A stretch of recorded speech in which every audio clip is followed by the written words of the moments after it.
ഉരുളക്കിഴങ്ങ് ഇട്ട് കൊടുക്കാം. നമുക്കൊന്ന് പൊടിച്ചെടുക്കാം.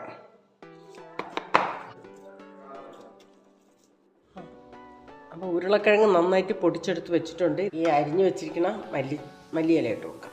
ബട്ടർ ഒരു 4 ടേബിൾ സ്പൂൺ ഇടാം. ടേബിൾ സ്പൂണും കുരുമുളക് പൊടി ഇട്ട് കൊടുത്തു. 1/2 ടീസ്പൂണ് ബേക്കിംഗ് സോഡ ഇട്ട് കൊടുക്കാം. നമുക്ക് ആവശ്യത്തിന് ഉപ്പിട്ട് കൊടുക്കാം. എടുത്തു വെച്ചിരിക്കുന്ന മൈദ മാവ് കൂടെ നമുക്ക് ചേർത്ത് കൊടുക്കാം.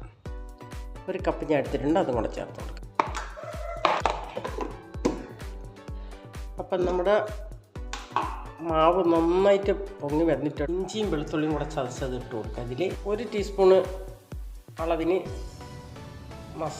ഗരം മസാല ഇട്ട് കൊടുക്കാം. ഞാനെല്ലാം ഇട്ട് കൊടുത്തിട്ടുണ്ട്. ഉരുളക്കിഴങ്ങ് ബിസ്ക്കറ്റ് റെഡി ആയിട്ടുണ്ട്. നമുക്ക് മറ്റൊരു പ്ലേറ്റിലോട്ട്. അപ്പോൾ ഇന്നത്തെ ഉരുളക്കിഴങ്ങ് ബിസ്ക്കറ്റ് എല്ലാവർക്കും ഇഷ്ടപ്പെട്ട് കാണുമെന്ന്